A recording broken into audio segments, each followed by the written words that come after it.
Mr. Slate, sorry to keep you waiting. Gene Rutland? Bradford Slate. Arson. Oh, filthy habit. Here. See, we don't have any ashtrays in here. Oh, well, no, that's all right. No sweat. No sweat. Hey, no, I'll get you an ashtray, No, man. no, it isn't lit. It isn't lit. I quit smoking. There was, always trying to hide it and all this. And if it isn't lit, then I'm not smoking, right? Yeah, that's right. Were the tenants happy? Excuse me. Hollister Square. Oh, yeah. No, they had complaints. Do you think it was arson? Well, maybe, maybe not. There weren't that many tenants in the first place, was there? No, just old man Lasky and the doctor, Ben Martin. The doctor. Did he and Carpenter have a lot of disagreements? Well, now, there were some intimidations on Carpenter's part. He wanted Martin out of there. Well, it's, doctors are usually pretty good tenants. Yeah, they usually are, and I'm sure of Ben Martin. He had a permit on this place, Carpenter, for his plans? Mm-hmm. He wanted to build a mall. Suppose there's nothing to do to stop him now, huh? I guess. Well, thank you very much. Yeah. Redmond, Yeah. do you smoke? No. No, I don't. That's good. That's good and healthy. Well, it's been nice talking with you. Yeah. I'll, see you around. Okay.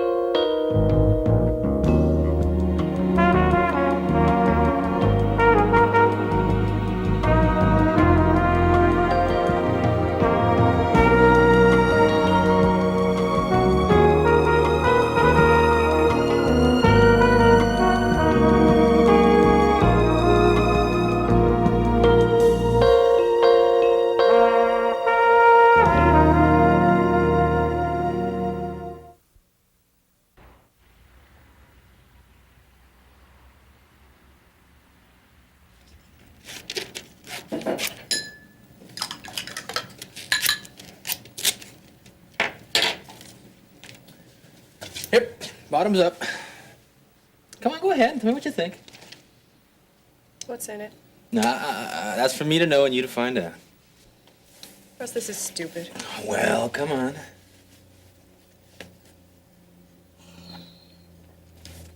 Bananas. Yeah, what else?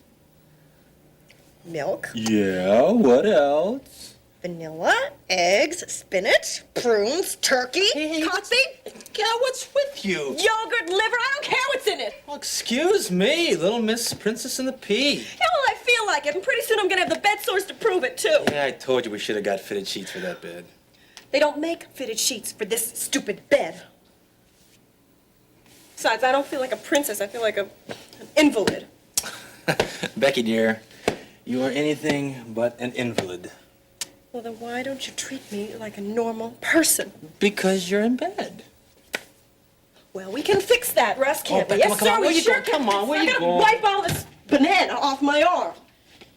If you don't mind. I do mind, because you're supposed to be staying in bed. I wish you would just accept this for what it is. You're just making it harder on yourself and me. Yeah, well, you seem to be enjoying it.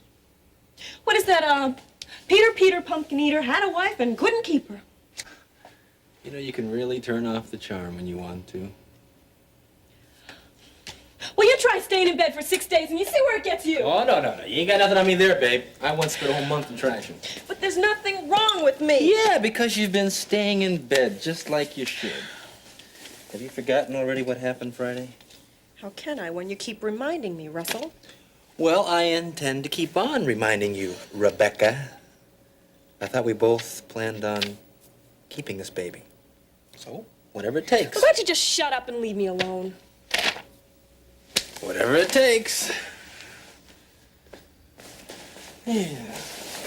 Where are you going? The library. What? Your lunch is in the fridge, and I'll be on the third floor in one of the typing rooms. If you need anything, just I call the don't secretary. need anything.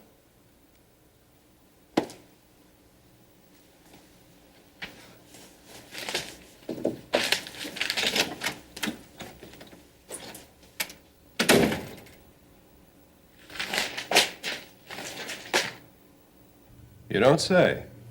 And believe it or not, out of the 1,200 chemicals, over 30 are proven carcinogens. Imagine what a list of ingredients that'd be. Well, I quit 6 years ago. Ought to be outlawed. I agree. Just pure economics. Indeed. What price economics? Oh, you said it right. What price economics? Dr. Martin wanted to stay in the Hollister Mall, didn't he? Well, no. But, as a matter of fact, there's a very good case of your economics. Oh, then he had a very fine business. No, just the opposite.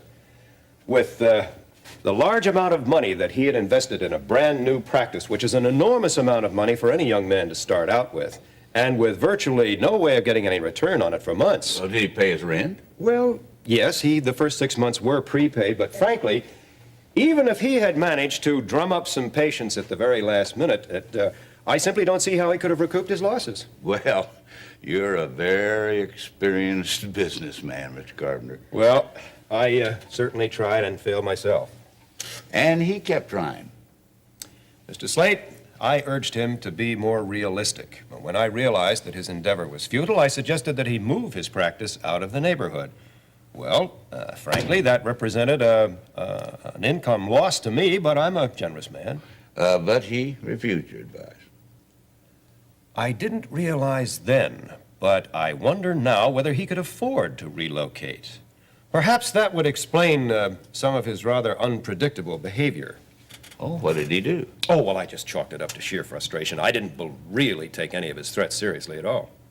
His threats? Well, nothing specific, mind you, but he seemed to resent it every time I suggested his moving, took it as if I were trying to evict him. Well, no wonder. Very possibly he had no choice but to stay. But he did have insurance. Oh, yes, of course he had to, but, oh, well, now, Mr. Slate, you're not suggesting, are you, that... No. Oh, you know, this day and age, I don't know. Anything can happen, Mr. Carpenter. I don't like to think about that. Well, I wouldn't lose a bit of sleep over it if I were you. What? Well, anyway, at least you haven't lit one of these. 6 years.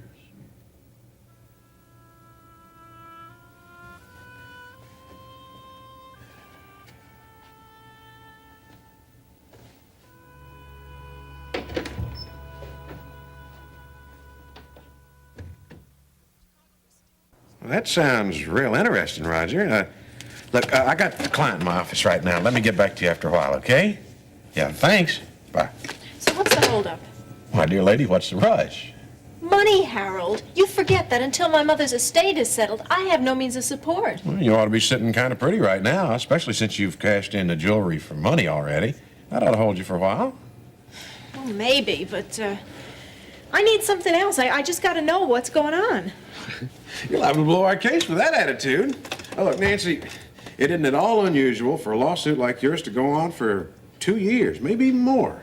2 years? You're kidding. Now, is that really so long? Yes. Look, you've got everything you need right now. More than that. Now, the only advice I can give you right now is more of a personal nature.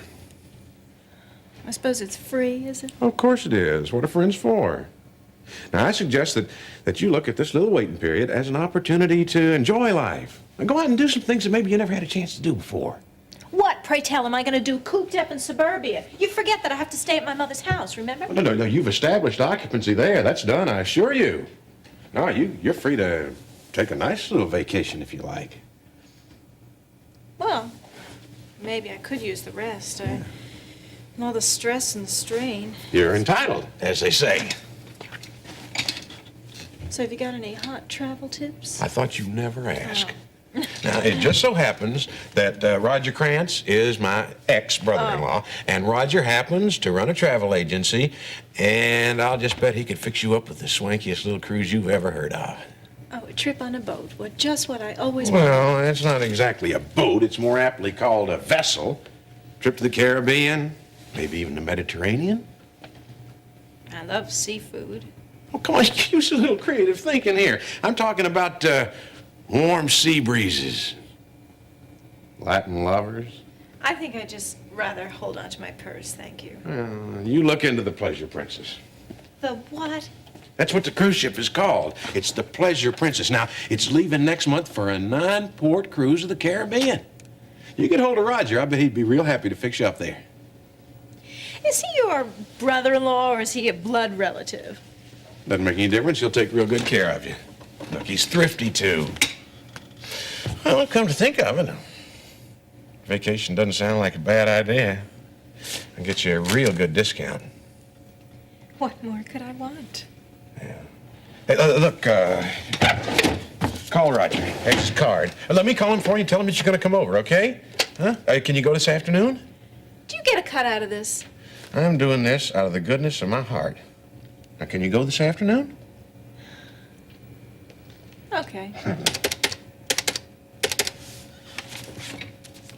When you tell me loving things.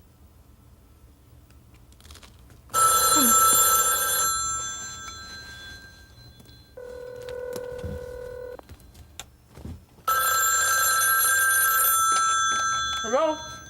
Becky? Russ? What'd you do, put lard in this sandwich? Actually, it's pretty good, Russ. Russ? It's Phil. Oh, Phil. I'm sorry, you sounded just like Russ.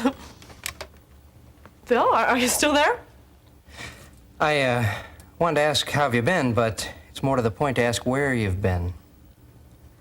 Look, Phil, I know you must be upset. I mean, I should have called you, but...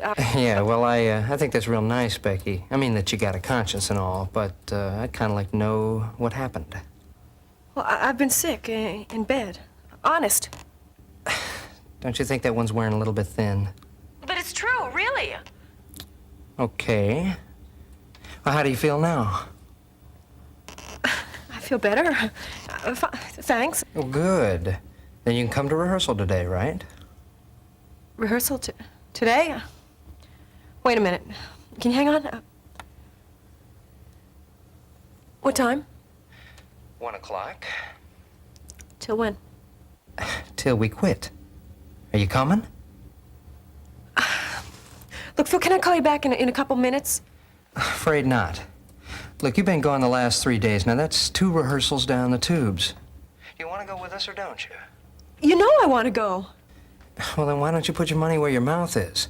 I mean, it's a little crazy for us all to head up there to New York without any preparation. So, if you don't intend to go, then why don't you save us some grief and quit pretending you're so gung-ho? I'm not pretending. I mean, I was just doing some lyrics when you called. Okay. Then be there 1 sharp. Because, Becky, if you miss another rehearsal, we hold another audition. Phil.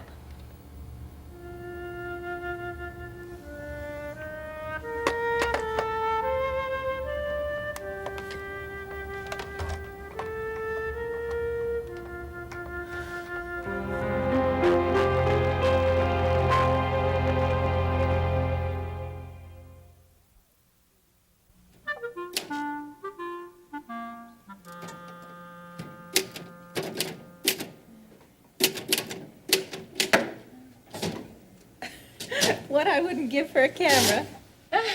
I don't we look chic today? Oh, this? Well, yeah, it is new. Actually, when it gets a little older, maybe I'll give it to you. You can wear it here at the office. I'm not your size, Nancy. Well, you could always take the seams out. Are you really typing? What does it look like, huh? I don't know. They say if you cut your nails, it's a lot easier. Over my dead body. Now, what do you want? You want to go to lunch? Actually, I'm here to see your employer. Oh, Daddy? Daddy to you. Well, he'll be going to lunch any minute. You should have called, because I make all of his appointments. Well, actually, I'm not here for an appointment. I'm here for a date. A what? Get your chin up off the floor, Miriam. Your father is a man, after all. Now, are you going to call him for me? Oh, come on, Nancy. Stop being so tacky. You've got to be kidding. Well, there you are. Hi, Charles. Daddy, you didn't tell me you had an appointment. Well, it's not business. It's social. You usually ask me to make the reservation. No problem. We'll forgive you this time. Well, I certainly hope you got them. Oh, of course, I wouldn't miss something like that. Daddy? Miriam, what is your problem? Why, the two of you aren't just taking off, are you? I mean, can I go along too? Well, certainly not. Who's going to answer the telephones? I'll be back at 2, and then you can go to lunch. Oh, fine. You just want me to sit here and work like an idiot while you go off to lunch with my best friend? Miriam, you don't have the corner on friendship. Now, do as I tell you, and I'll see you at 2. Bye, Miriam.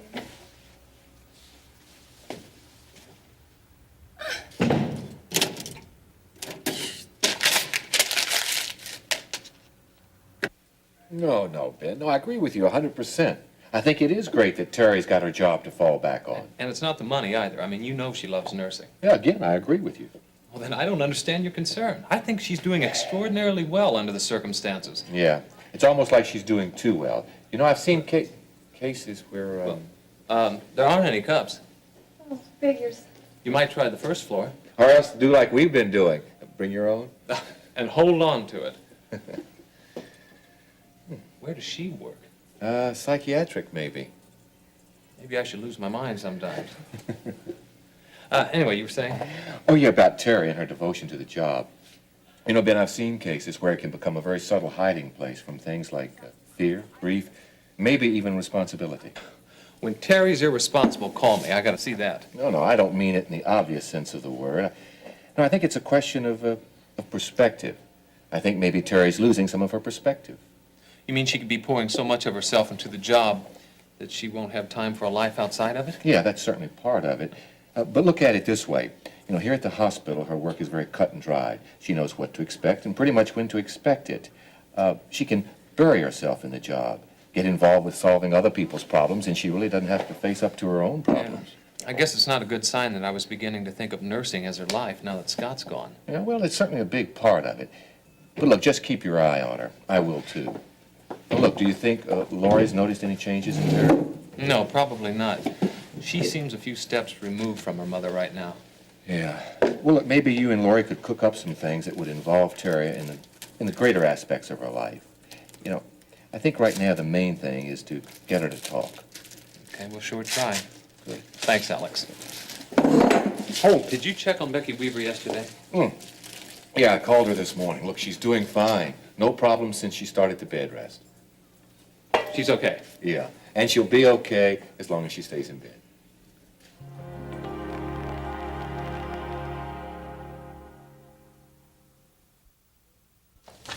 Oh, Vicky, could you get me a copy of this, please? 4? No, 3 is fine. Reynolds already has one. Okay. As long as I'm in duplicating, do you still need the Track 104 surveys? Yes. Glad you remembered that. We just might get that into the appraiser on time. Yes, indeed. Mr. Redland? Yeah.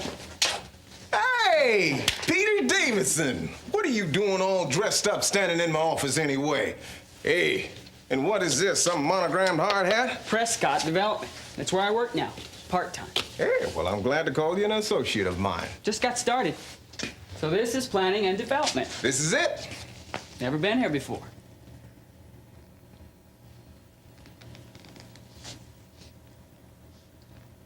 Real nice.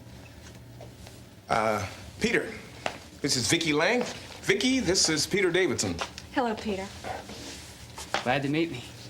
You too. Yeah, Peter's the son of Scott Davidson, and Scott and I used to co-anchor the WRD Evening News together. Yes, I remember. Yeah, Peter and I go back a long way, don't we, Peter? Yeah, we go back a long way. Well, Mr. Redland, I guess I should... We go back a long way. I'll bet. Yep. Well, it certainly was a pleasure to meet you, Peter. Shall I complete this form at duplicating? I have a car. Oh, that's nice. Thank you, Vicky. That'll be fine. Goodbye, Peter.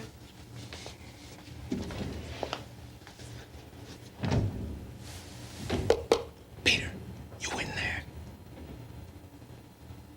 What did I say?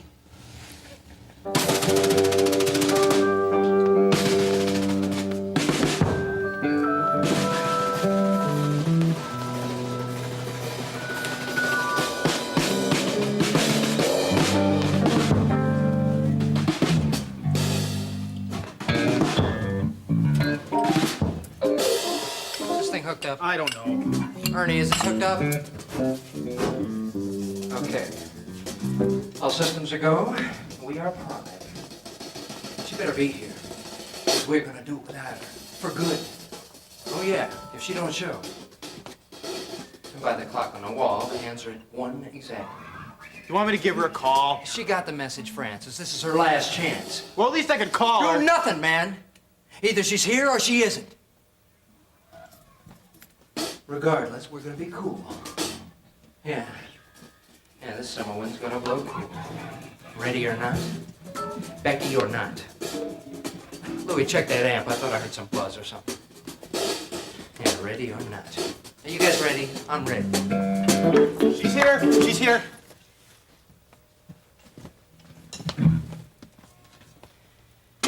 All right.